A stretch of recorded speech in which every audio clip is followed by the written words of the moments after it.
Ladies and gentlemen, hello and welcome to the Miami Grand Prix sprint qualifying. I'm Kenny Charter. I'm accompanied by Kevin Korstein. Hello, good evening. Hello, hello. Uh, Good evening. I should have said good afternoon because we're back to daytime racing after two night time Grand Prix. Um, let's talk quickly about the circuit. We have a very varied layout. Three pretty fast sectors, three straights with DR zones. Um, a fairly fast sector one and a very slow section between turns 11 and 16. So the best all-around cars will shine here. The DRS efficiency and top speed will have, of course, pretty high importance as well in qualifying. So we will see how it unfolds. We're now heading to sprint qualifying number one. We have a sprint race tomorrow right before the race qualifying. And as the F1 intro is just showing us the fantastic aerial views from the circuit. Quick reminder of the current situation ranking wise, also with the recent development cycles from the teams. We've had a 2-week break between Saudi Arabia and Miami, which means teams were able to ship new parts. And it will be too long to mention all upgrades and, well, at least all upgrades that we're aware of that teams brought to Miami. So it might be a complete shakeup of the grid. We will discover throughout this weekend which team behaves the better on the track. Some of the most notable upgrades were brought by Williams, actually, with a new front wing and their previously designed a new suspension model back in Saudi. They were able to produce the parts and bring them to the track. I'm mentioning Williams because they're currently Constructors Championship leaders. Many other teams reported progress at the factory, but we don't know if they were able to bring the new parts already to Miami. So in the end, it will be a lot of observation and surprise all throughout this weekend. There is a lot of shake-up to be expected. As many teams targeted Miami to bring their first major package upgrades. And if not, that will take place in the next Grand Prix. We are now having both Haas at the screen.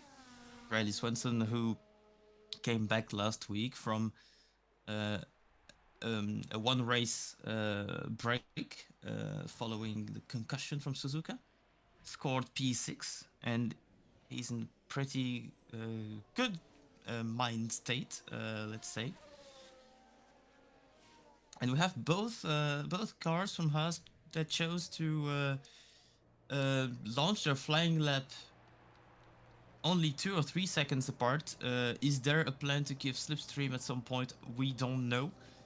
We know that it's a viable plan around here, just like it can be in Jeddah. But the back straight between turns 16 and 17 in Sector 3 is longer than any straight that there is in Jeddah. So slipstream impact can be massive. The problem is around this track, the dirty air, especially in sector 1, is treacherous. So it is of course yet to be analyzed by the teams whether it could be viable or not. Um, Early in this session, we have the best sector 1 from the Portuguese Caixinho. Um, Also best sector 2 at the moment. So maybe a first reference mark for the Portuguese driver. Yes, we have both test drivers getting a pretty good slipstream by all the drivers. And the Sauber is in the way a little bit. Ooh, They are side by side. traffic indeed can And be an issue, and it will actually be an issue for both Swanson and the Sauber that was starting the flying lap as well. So not great news.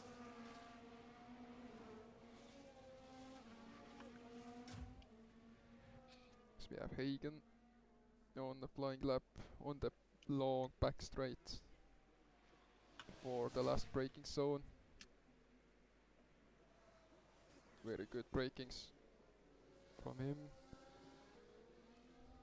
Now, what is the time gonna be? It's a 1:31.5. Pretty good lap. 31.5, sorry, so that's 1 second 1 second behind. I thought it was like two depth behind.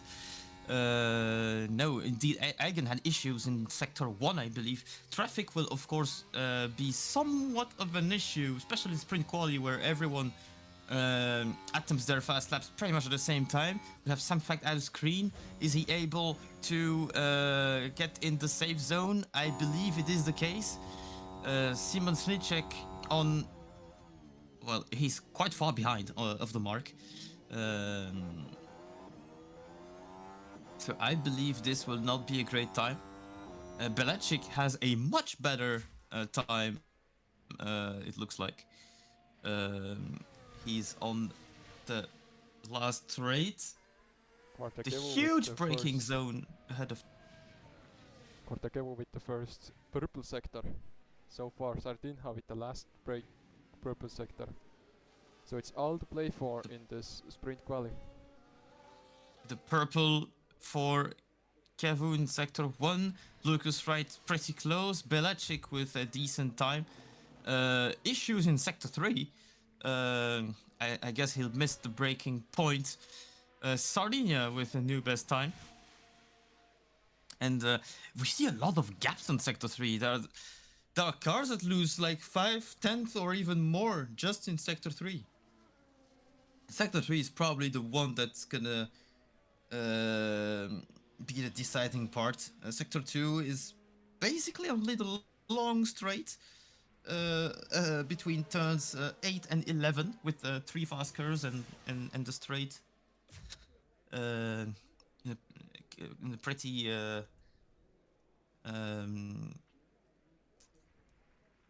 in a pretty left bend. It's not all straight until basically 400 meters before the breaking point, so we will see some movement before the braking zone, because that straight is naturally on the bend.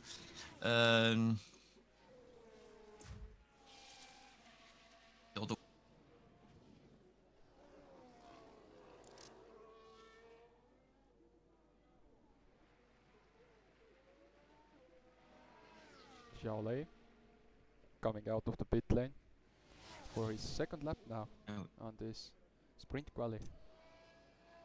We had a few seconds of connection issues. Please receive my apologies for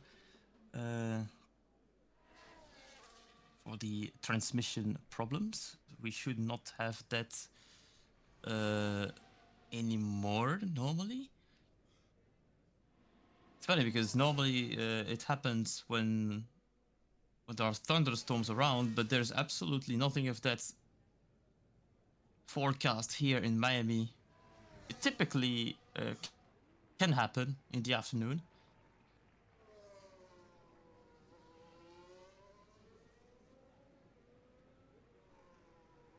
As everyone is pitting again. So, And we get ready for the second laps now. Jaule is the first one out, then it's gonna be Samfact. And now everyone else is coming out. As we see the Ferrari Jaule, who's in danger. The McLarens are pretty good, have been pretty good lately. And of course, we have high expectations of them, just as we have high expectations of the Williams and the Ferraris after their very good weekend.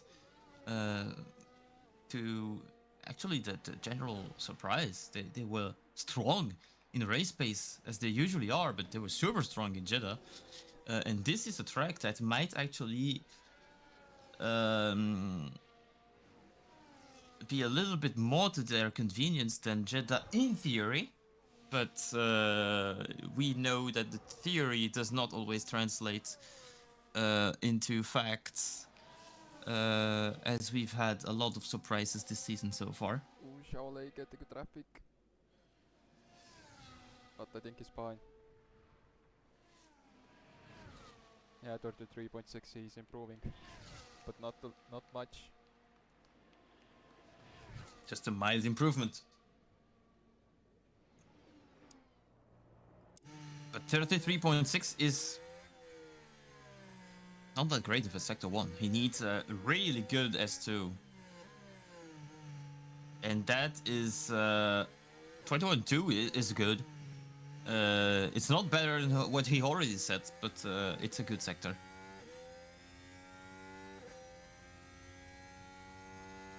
So far it's so good for Jaule. Let's see if he improves in Sector 3.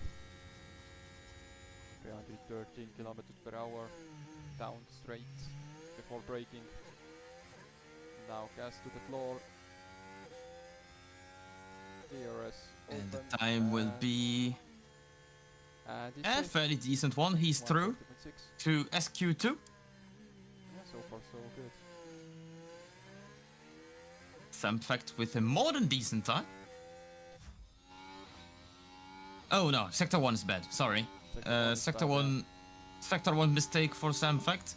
He isn't able to improve this one. To Väisänen with a very good S1 in 33.5. In fact, Jaule's time is in S1 is pretty solid. And Samfact didn't improve. Samfact is out of Didn't improve. Now as we wait for the last if the cars behind are able to improve, which is of course not done quite yet.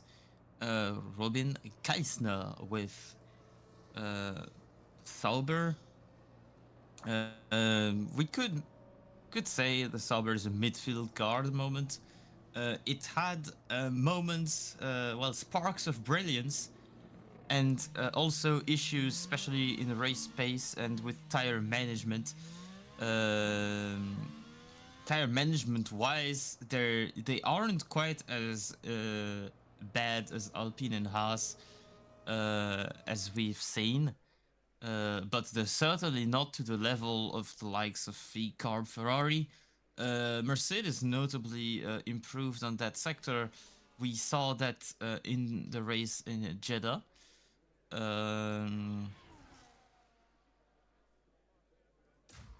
But they have pace in qualifying, and Robin Keisner and Duarte Sardegna are showing that right now with the top 2 spots it's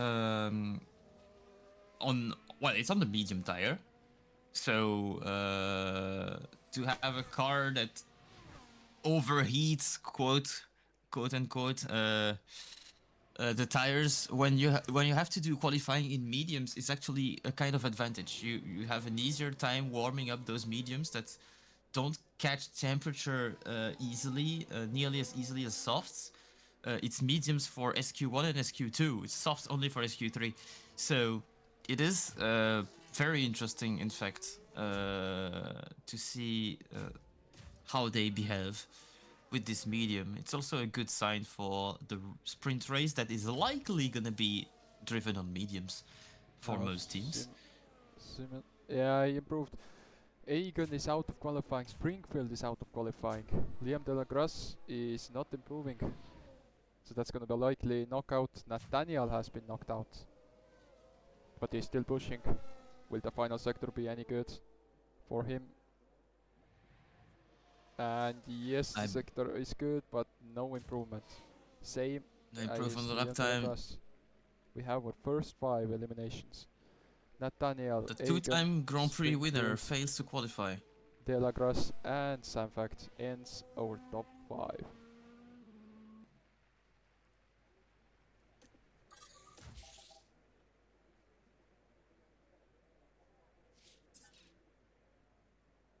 As we're here starting our second session of the sprint qualifying, we have a few things. Randy Pelasic and Xiao Lei have some sort of issues with their cars. They have been talking with their engineers, we have been hearing that on the radio. They are struggling, but they're both through into SQ2, so we'll see what happens here. Everyone is coming out for their first lap. And reminder for our viewers, sprint quali timing is shorter than classic qualifying. It's 10 minutes in SQ2 and only 8 in SQ3. So there likely is only one flying lap in SQ3, possibly 2 in SQ2, and that's why some drivers are going out very early to have 2 chances on this one set of mediums. Classically, it depends. Some teams prefer to use their scrap mediums first and then new tires later. Others just go out on their new set, go for a flying lap, and then try again on the same set of tires. Because sometimes, especially on a harder compound, once you've used about 10%, 10 or 15% of the expected lifespan of a tire, you actually cleaned up the top of the rubber, and you find extra performance once your tire has a couple laps in already. It typically happens with the harder specifications. So it is not surprising to see sometimes faster laps being set with tires that are not completely new. And even more so on lower degradation tracks. Well, this is not particularly a low degradation track, but it's certainly not Barcelona. It's certainly not tracks like Austin and others that are very abrasive and have a lot of fast turns. Now everyone is starting their one and only lap maybe. I think Riley Svensson is the only one that can go out for 2 laps, or maybe even the Saubers. Harrison Williams. Don't think he's the only one, to be honest. Yeah. I believe everyone can, but they will need to hurry back into the pit lane and just do a normal pit stop, put new tires, and quickly 2 laps of fuel, and then go out immediately. They don't have the time to change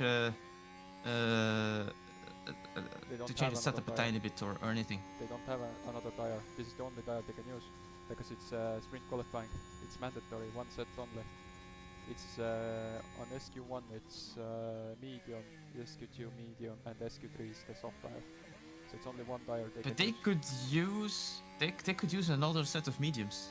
No, they can't. Only 1. It's mandatory 1 set, and it's first lap. But they can only use 1. 131.1 is our first lap. Now everybody is crossing the line. Quartakevo takes the first now. Robin Geisner takes second. Sardinha proves that even more, 129.6. Now, Lucas Wright and Randy Belasic, Jack Def improving even more. Now everyone who is in drop zone, let's see. Now they have to hurry back to the pits to get another lap in. 130. Michael Swart now over Casino the line. crosses the line. Casino That's a only. 29.7. It's a great lap. Yeah, Väisänen. Both Mercedes out. Alpines. Both are out. So Simons Risnak. Both Mercedes and Alpines in trouble. Simon Snicek also in trouble. The one that was the championship leader at some point. The only Red Bull driver to have scored points so far. Yeah, so far it's not looking good for the Red Bull driver.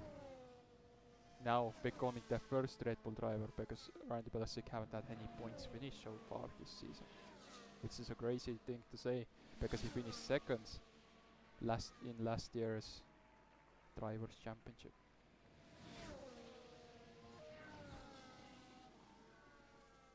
Now everyone will be rushing back to their boxes, and yeah, we'll see another laps. They have to. They have to rush back to the pit lane if they want to have another shot at it. They'll be using indeed the same set, because it is not only compelled restricted but also tire set restricted. They have to choose a single one for both their laps if they do 2 attempts. Yeah, now we wait. We have 4 minutes remaining. I think everyone has a chance. Yeah, everyone has a chance. They can arrive in 30 seconds. So yeah, everyone has time.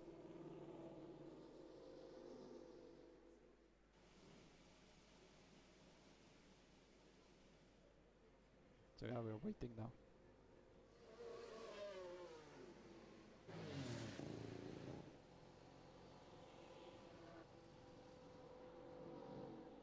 .330 approximately left to drive one lap.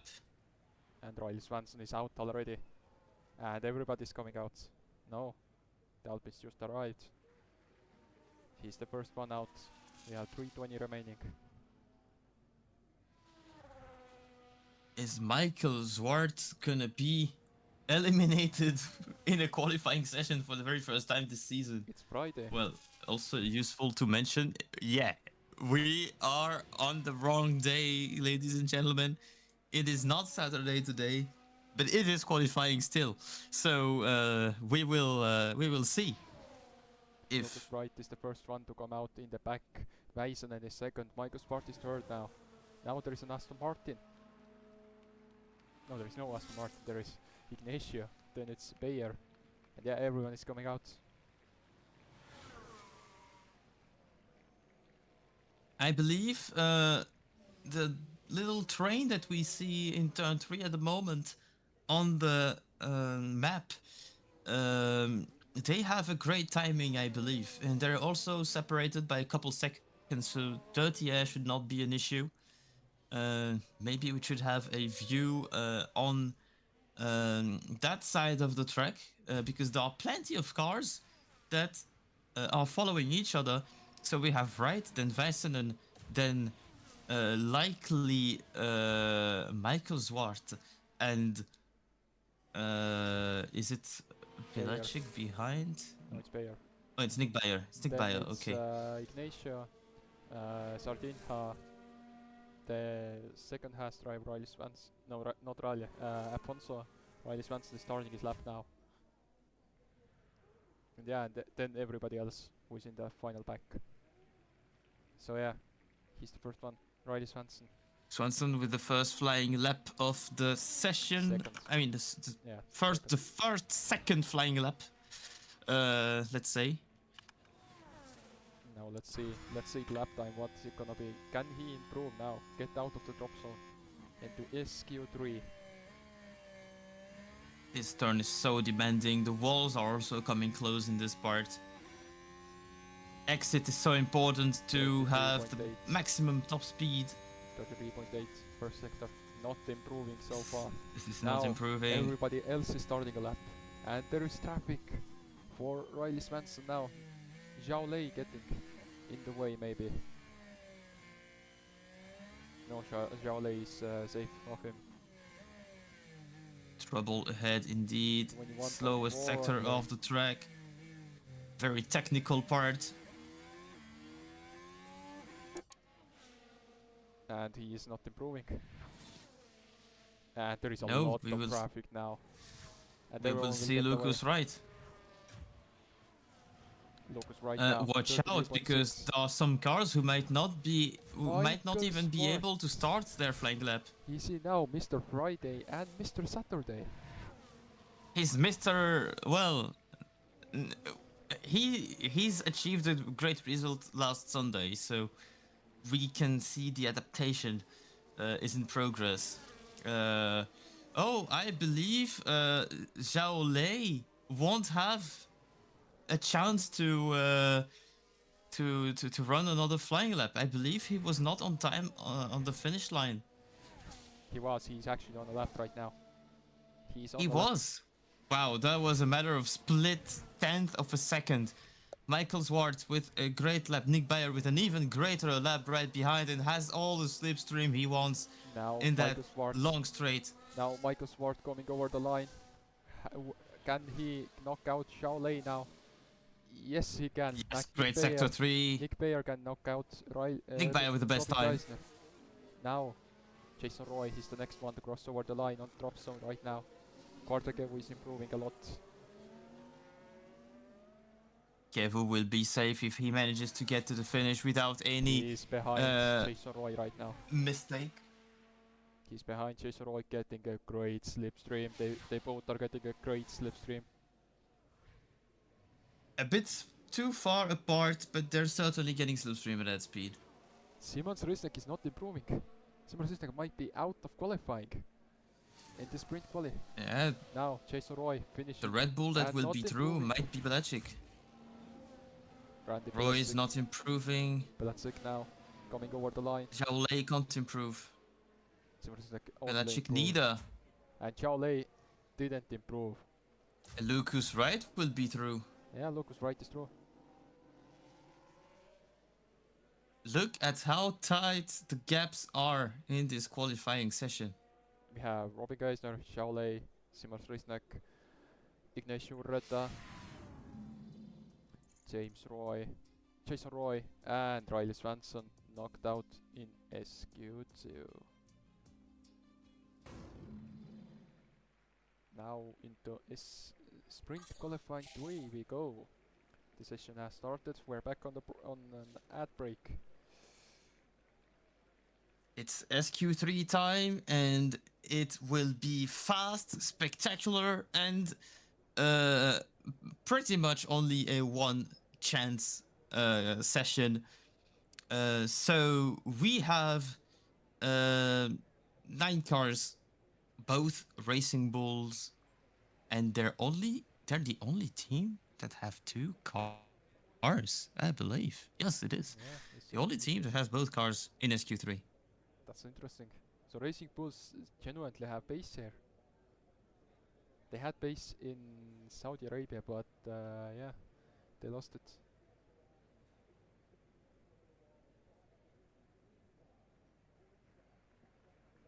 Now we wait 7 minutes remaining. We wait until everyone comes out. They are now waiting until someone goes out to get the slipstream on the back straight.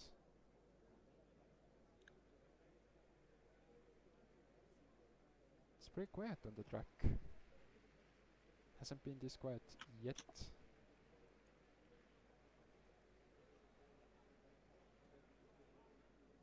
What do you think is the pole laps gonna be?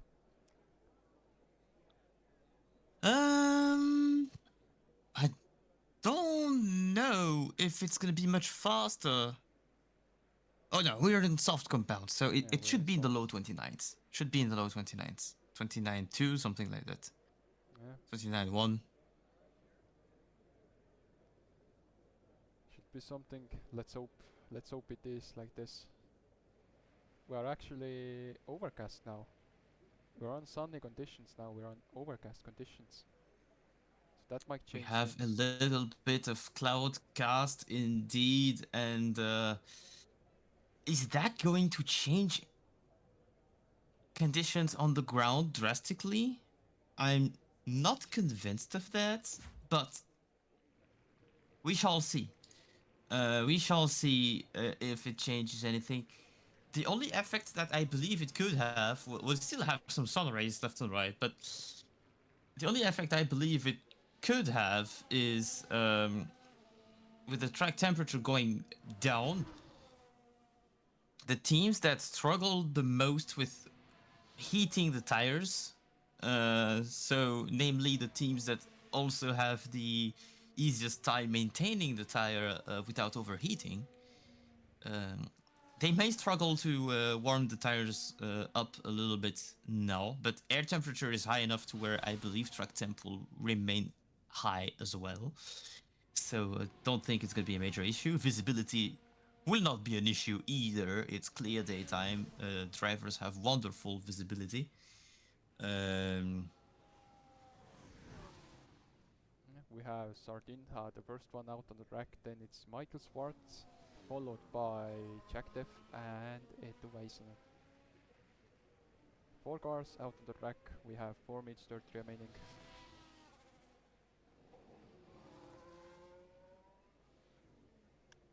Reaching the most technical part of the track, the second sector, before the long straight.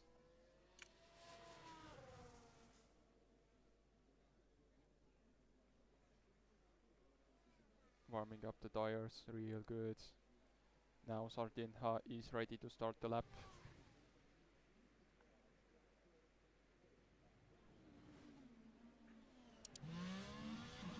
Sardinha is starting the lap now. Let's see what the lap time is gonna be for everyone to beat.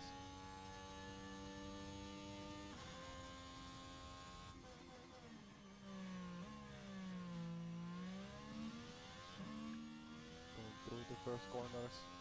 Pretty good so far.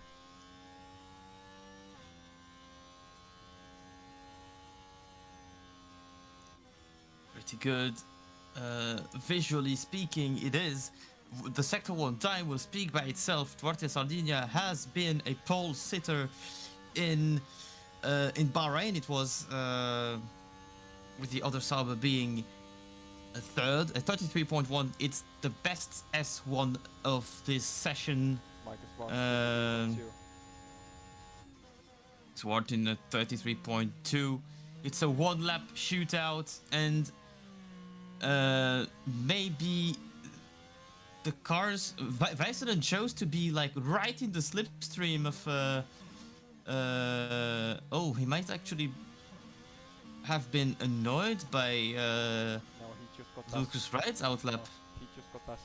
He just got passed Yeah. before he got out of the pit lane. Before he crossed over to the racing line.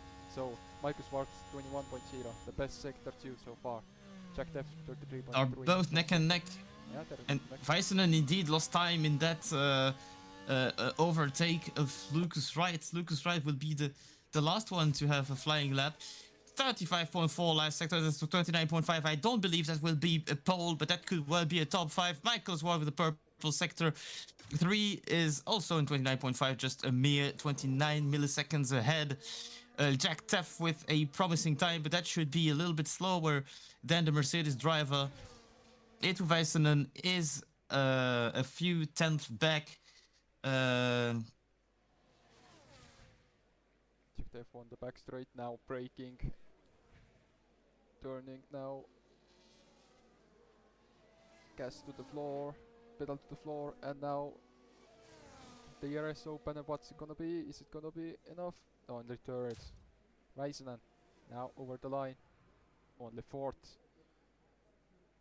Yeah, that's a second behind.